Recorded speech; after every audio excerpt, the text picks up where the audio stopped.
another episode of Jim's Allotment Garden. Well, they always say if you don't like the weather in Britain, wait for a couple of days or even 5 minutes. And today is absolutely glorious. There's just a little teeny bit of wind, which makes it quite pleasant. We've got about 33 degrees in the greenhouse, and it's nice and warm outside, so I want to get some seeds in. Welcome to another episode of Jim's Allotment Garden.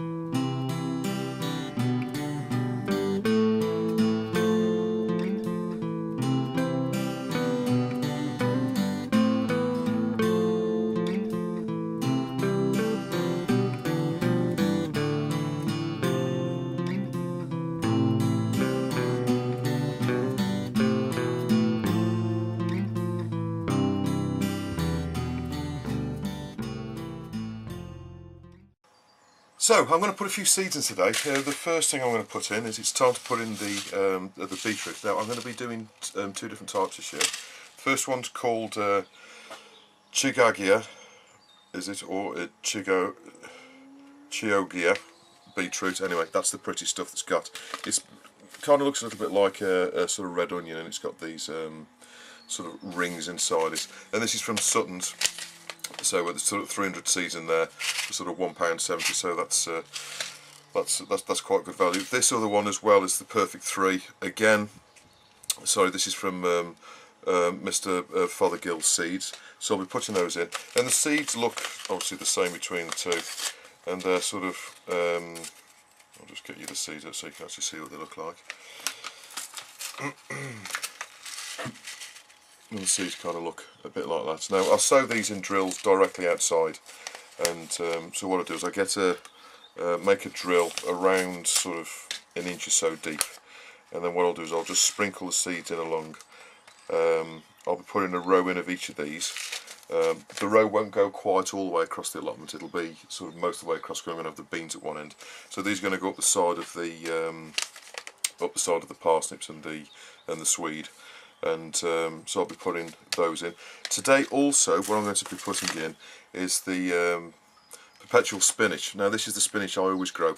Last year I grew perpetual spinach and also spinach beet, which is slightly different. The spinach beet's a lot more sort of coarse, and it's got like a very sort of thick sort of spine in the leaf, which you basically cut out when you're cutting it. The good thing with perpetual spinach, this is why I grow this and not the standard spinach, is spinach has got a really nasty habit of running to seed. So you've only got to have a couple of days of dryness and then a couple of days of sort of rain or whatever, and normal spinach has got a real tendency of running to seed. With this stuff, it is really good, because basically it very rarely runs to seed, and it's to be honest with you, the taste, the flavour, and the yield that you get off this, I believe, is better than normal spinach anyway. And to be honest with you, it's just as nutritious as spinach. So I'm going to be putting in a couple of rows of this. This is the same stuff that I've shown you before that I've got in there. So I've already got 2 rows, and obviously that's going to run to seed shortly. So this is going to be sort of this time next year's crop. You can crop it during the year. So you start to crop this around sort of I don't know, kind of September-ish. Well, no, before then, sort of July, August, you know, you can get some off. Typically you get lots and lots during sort of October, September time, and then it'll die back, and then in the spring it'll grow back. And obviously, like we are now, we're cropping it quite heavily. So perpetual spinach is the one that I recommend. Normal spinach tends to bolt. It's quite difficult. You need to keep it wet. And I think, to be honest with you, there's no benefit of growing standard spinach against this. So that's the second thing I'm going to be putting in today.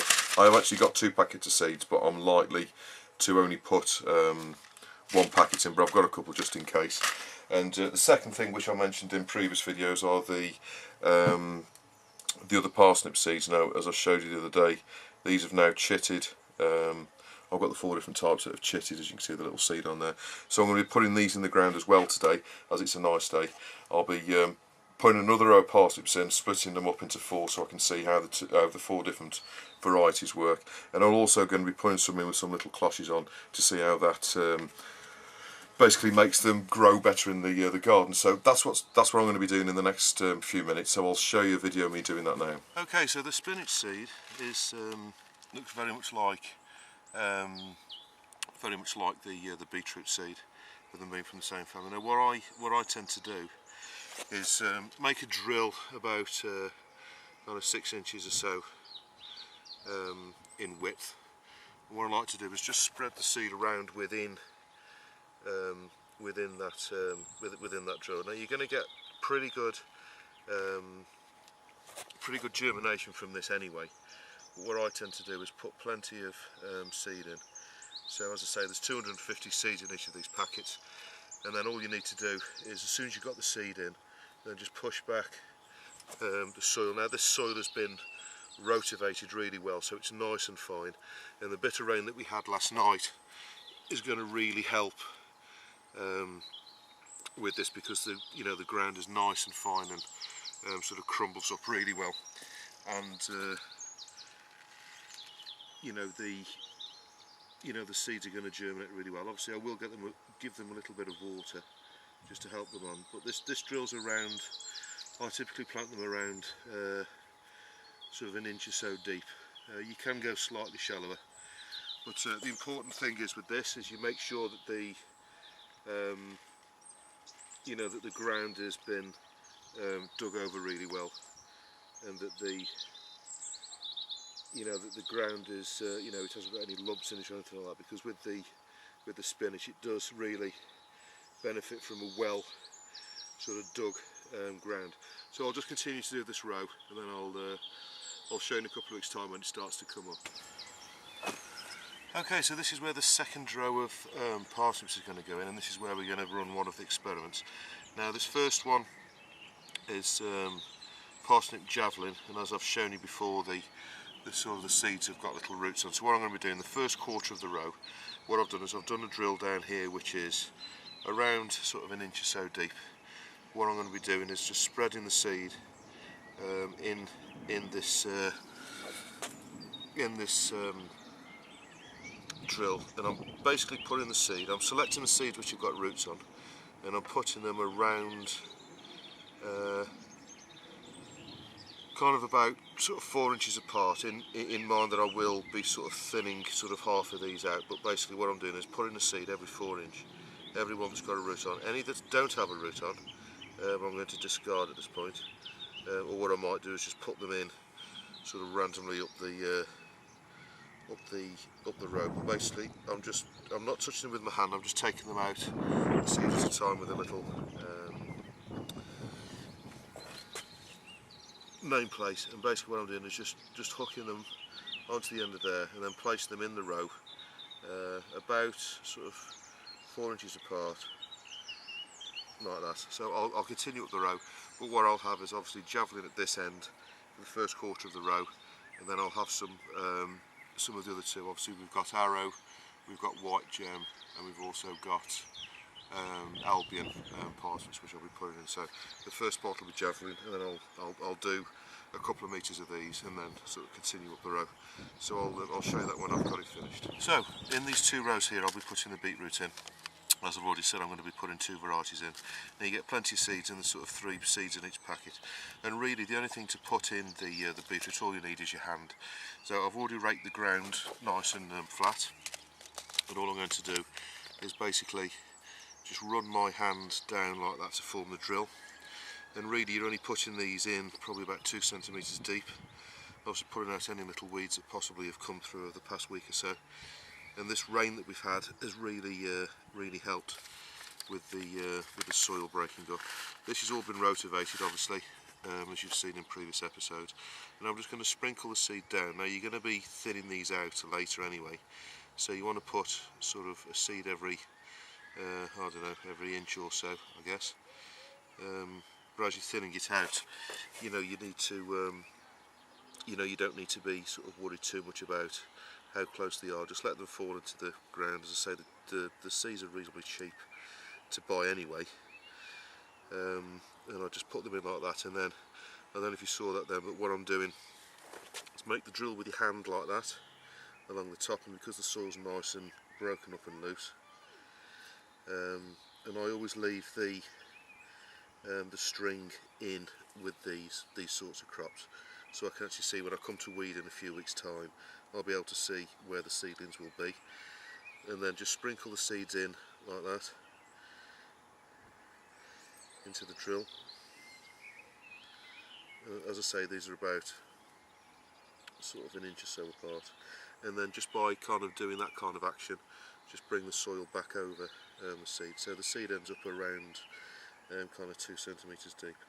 Now I'll carry on doing these rows and I'll show you when I've finished. Okay, so that's all the seeds in, and this weekend we've had some glorious weather for seeds. It's been really nice and warm, and we've had a bit of rain, which is just ideal for putting seeds in. Now at this end here we've got the beetroot, so we've got 2 rows of beetroot. The first one being the type that's sort of like the onion looking one, where it's got sort of rings going around. The next one is the standard red beetroot. The parsnips, I've only actually put 3 varieties in because one of the 4 varieties that I'd chitted unfortunately hasn't chitted very many. In fact, I think there's 2 out of all of the seeds that have sort of come through. So what I've done is I've brought it down to the 3 varieties. At this end here we've got the javelin. Then in the middle we've got the arrow, and then at the end we've got the Albion variety. This next row along here, that's the original parsnips, and obviously I've got all 4 varieties in there, which are a mixture of the sort of a mixture of the 4. I'll put all 4 seeds up that row, so we'll see how we're going to get on with that. Now the rest of the parsnips are kind of going to go on the end here, where because basically the Swedes, which are these 2 rows here, go to kind of about there. So there's about a metre or so at the end, and basically what I'm going to do there is continue the experiment with the parsnips. I'm going to put in some arrow and some Albion seedlings that have chitted. I'm also going to be putting in there the parsnips which are growing in the parsnip propagator, to see how they get on compared to all of the rest. So between sort of that row, this row, and the ones that we've got at the end, we'll see which is the best way to grow parsnips, or at least in this part of the world. We've got the Swedes there, they're coming through quite nicely now. They're obviously growing, you can tell that they've grown since last time. And then finally at the end here, this is the perpetual spinach, and that's a row that's about sort of 6 inches wide, going all the way up, and I'll basically, as they grow, I'll sort of thin them out if they are sort of too close together, but there's loads of seeds gone in there. The reason I leave the strings in, if you're wondering, is by leaving the strings in like that, what I can see is where the actual rows of plants are. So when I'm weeding, I can go up there, any sort of seedlings that are coming through that aren't under one of the strings, then that's obviously a weed, so I'll be weeding sort of directly sort of in between. So anything that comes up, I'll obviously whip it out with the either the hoe or by hand. Typically, to be honest with you, with these, I always sort of take them out by hand. I just go up and pull them out when they're small. So that's the seedlings. And I just very quickly want to show you the rhubarb. Now I've taken the bin off this lot here, and I've already harvested the sort of rhubarb that I want from here. All of these that are remaining here now, I'll be leaving those to sort of develop further and to feed that sort of rootstock there. I've got another bin obviously there, which I'll be taking off probably this week to harvest some more rhubarb. I will be harvesting other rhubarb along here, but these are the leaves here. Obviously be careful of the leaves, they've got dicarbolic acid in, so what I typically do is just leave them on one side of the brick on just to shrivel up, and then I'll put them into the compost.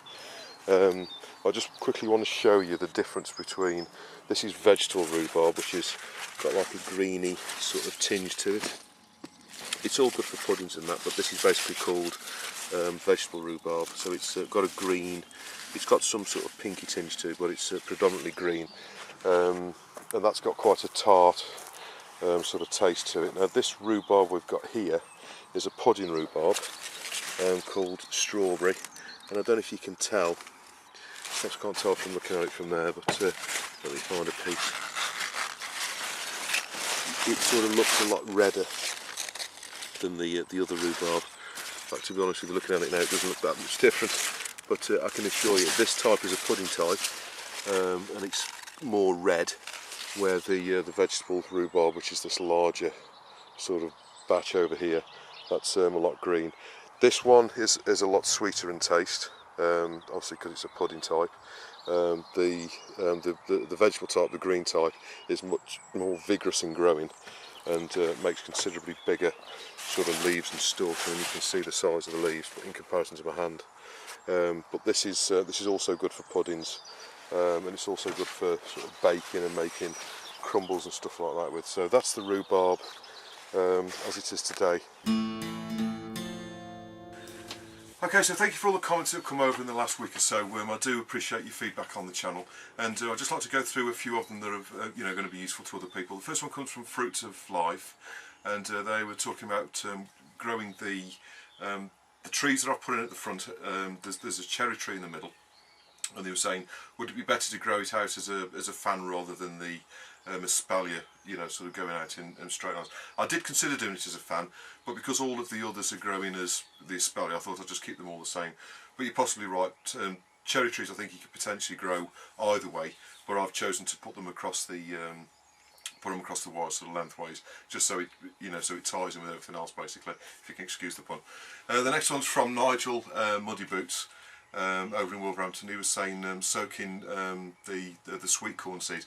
Now, to be honest with you, I've been really disappointed with the germination with the corn this year, and I think it's because over the last couple of weeks we've had quite a cold period, and the germination just hasn't been anywhere near as much as I would sort of expect.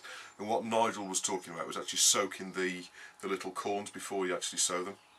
Now, you can do that with peas as well, and also some beans. Now, the sweet corn, I've got about 30% germination, which really is sort of shocking, really. Now, what I have done is I've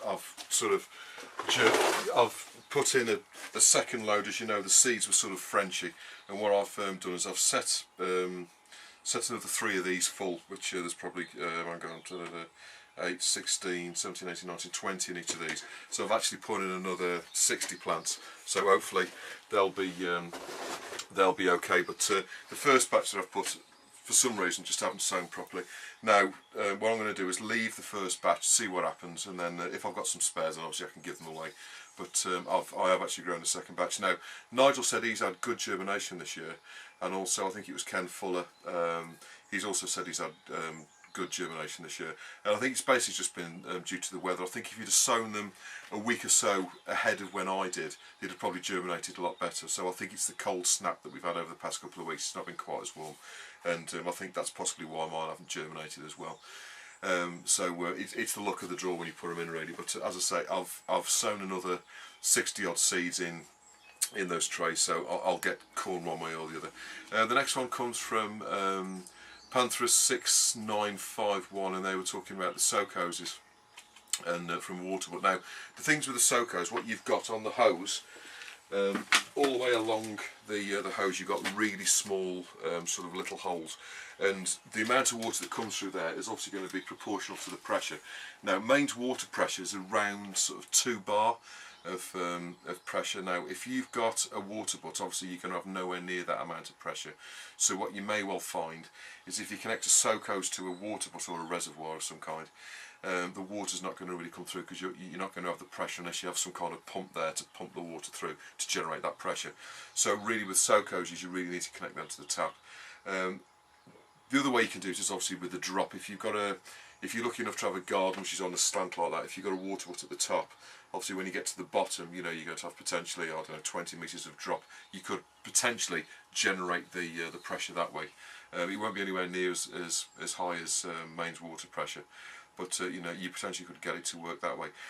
What I would suggest is if you have got a water butt and and you're trying to water potatoes or whatever from that water butt, what I would suggest you do is just run some standard hose along to where your potatoes are, and actually drill some holes, some larger holes in the hose pipe to basically make the same thing, but you'd need less pressure to force the water through. So that's from a soak. But really, these soak hoses are designed to go with mains water pressure, so it'll come out properly. Next one's from Ken Fuller, and he was talking about again germinating corn, and he said he's had really good luck this year. To be honest with you, I didn't use Frenchy seeds last year. I used Sutton seeds, and they've seemed to have germinated better. But I don't think it's down to the seed. I think it's actually the just the weather conditions that we've had. Obviously, if you've got a heated greenhouse, you know your conditions are a lot more stable, and you know you can control the heat. When you're relying on the weather like I am to to heat your greenhouse and to get stuff germinated, really you're at the mercy of the elements really. So I think that's probably why the first lot of sweet corn haven't germinated well. But as I say, if you'd have planted them probably about a month ago when we were having a hot spell, they'd have germinated much better. The next one comes from Ray Green, and he was talking about dahlia growing tips. Right, so the dahlias at the moment are looking sort of like that. So these are about due to be planted out really. Now what you need to do with dahlias are really prone to frost. You know, the frost will basically kill them off.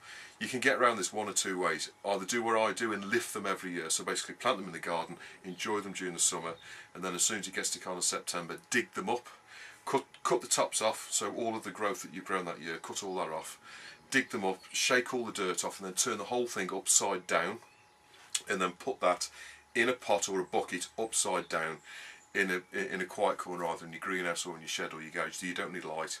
And basically the corms will dry out. Make sure you get as much soil off as you possibly can, as they're as dry as they possibly can be. And then come the spring, bring them back out, turn them obviously the right way up, plant them in a pot exactly like I've done here, and then give them a bit of water, bring them into the light, and then it'll start to shoot like billio. Now all I'm going to do is basically plant these out in the garden again in the next week or so, and plant them so they're probably about sort of 3 or 4 inches lower than they are in the pot, so you've got sort of plenty cover of dirt. So if we do get any late frosts, it'll protect the sort of the tumours and stuff like that underneath the tubers. One thing that you can do, which is what Mark Davidson suggested a few weeks ago, is you can actually take cuttings from these now. So if you take these shoots, what you can do is cut them and sort of create yourself some cuttings in your greenhouse. Now, if you do put the the mother plant out, and you do get a snap of frost and it kills it off, at least you've got your cuttings in your greenhouse that you can replace it with, so you don't lose basically the plant. But that's really quickly. That's the best thing you can do with dahlias. The other thing with dahlias is they do like sort of nutritious soil. So when you're putting them in, put something in underneath them just to sweeten the soil up. And make sure with dahlias you've got to keep them watered. Don't let the ground go dry. Make sure if you do have a dry spell and you've had no rain, make sure you put a bit of water on them, and then they'll sort of reward you back with plenty of beautiful flowers. So that's the best thing I can sort of advise with dahlias. The next one comes from Rockabilly 50, and also a comment along the same lines from Tony's Allotment, and they were saying about the corn, how sort of close you plant them, etc. You are right. Obviously, the closer you plant the corn, it's a fine balancing act with corn. The closer you plant them together, the better the pollination. The further apart you grow them, obviously, the more ground and sort of nutrition and water and stuff there will be per plant. Now, I've found over the years, I've grown them sort of 8 inches apart, 12 inches apart, 10, 14, all the rest of it. And I found for my growing conditions in my allotments, I found about 14 inches is about right. I find that if I grow them closer than that, they've got a tendency of drying out and I don't get as big a yield. And I've found, obviously, if you grow them any further apart than that, the germination is not brilliant. Germination wise, I get lots of wind going through the allotment, so they tend to germinate quite well anyway. I put a fence in to protect the bottom, so so they don't get sort of blown about too much. But I find that the germination rate is pretty good because of the wind and stuff that we get up here. If you've got a quieter garden where it's it doesn't dry out as much, you've got less wind drying the surface of the earth, and you've also got sort of plenty of nutrition in the ground, you can sort of plant them closer together, sort of 8, 10, 12 inches apart. But as I say, I find in my allotment somewhere between sort of 12 and 14 inches apart. I don't actually measure it out, but it's around kind of that far apart, which is about 14 inches. I find that that's the best that works for me. If your conditions are different, if your soil's sort of richer and holds the moisture more, you can potentially put them closer together. But with corn, most certainly, what you need to do is make sure you put plenty of organic material in the garden, in the ground before you plant them. Make sure that the ground's nice and loose so the roots can get in, and make sure that they're always kept watered. I typically get around sort of 5 corns on each plant. So if I put in sort of 20 plants, I'm likely to get 100 cobs off that, which is more than enough. What you what you can find is if you plant them too close together, because they're fighting for nutrients and stuff like that, you tend to only get sort of 3 or 4 cobs per plant. So as I say, for me it's about 14 inches. For you it might be a bit closer or even further apart perhaps. If you do pollinating yourself as well, which is where you get that sort of tufty thing at the top which looks kind of feathery, if you sort of rub your hand over that, and then the stringy bits that come out of the bottom, which are where the corns are forming, then just rub that with your hand. You'll be transferring the pollen onto the female part, which is obviously where the fruit is. Sometimes with a lot of varieties you need to do that anyway, irrespective of where you plant them. So, but as I say, for me about 14 inches is about right. The next one comes, another one from Muddy Boots, Nigel over in Wolverhampton. He was saying the tips about the cucumber that I said. I've had a few comments about the tips that I put out about the cucumbers, growing them in pots, and so they don't sort of damp off and all the rest of it. Now Nigel was saying that he actually plants his cucumbers, his tomato. Oh no, sorry, no, I've got this wrong. Yes, sorry, cucumbers, tomatoes, and also melons in the greenhouse in pots. And he finds that works out really well. And this is basically ring culture, where you're growing the plants in the various pots and stuff and watering them from underneath. That does work out really well for a lot of plants. I tend to grow them in beds with the cucumbers. I have had a problem damping off. I had a problem damping off the year before. And with regards to melon, I have tried to grow melon a number of times, and for some reason I always get nice big plants but no melons. So I've kind of given up with melons, and we don't eat that many anyway, so any that we need I buy. The last one comes from Richard Sydenham, and he was talking about soaking seeds again with like the corn and the peas and stuff like that. It does help the germination, which is true. And also he mentioned about protecting the trees. Now I have tied the trees to the wires and stuff like that with some hose pipe, so that it doesn't damage the bark on the trees and stuff like that. But he was saying about the bits that go sort of sideways. Now I have tied them in with cable ties, and I haven't put anything in other than that. Now I don't think that the trees are going to move too much, to be honest with you, so I'm not too worried about them sort of being damaged. But you're right, what I will do is keep my eye on there, and if I do start to see any damage on the bark of the trees, what I will do is start to put a bit of protection in there. And I don't know if you saw in a couple of episodes ago, I kind of used a bit of this, which is just the sort of pipe legging that you get around sort of plumber's pipe. You can get this in various sizes. You can get the stuff from micro ball, which is only kind of about 1 inch across. And what you can do is basically put that over a pipe, and then or actually around the plant itself, and that will protect the plant from being sort of chafed against either the wire or the metal bars or whatever. So that's a good tip. So that's the questions for this week. Okay, so the one thing I've been meaning to get around to doing is sorting out the strawberry patch. Now obviously over the winter you do get the occasional one that's failed, so all I'm going to be doing basically is taking out a little sort of plug of soil. I'll just put that on one side for a moment, and that's basically the same kind of size as the plant that I'm putting in. Now what I'm doing now is just through the membrane I'm just loosening up the ground, which will give this new plant the best opportunity to get its roots down. There's plenty of worms in there that I can see, so that's a really good sign. Now these are the runners that I took last year. As you can see, because of the weather we've had,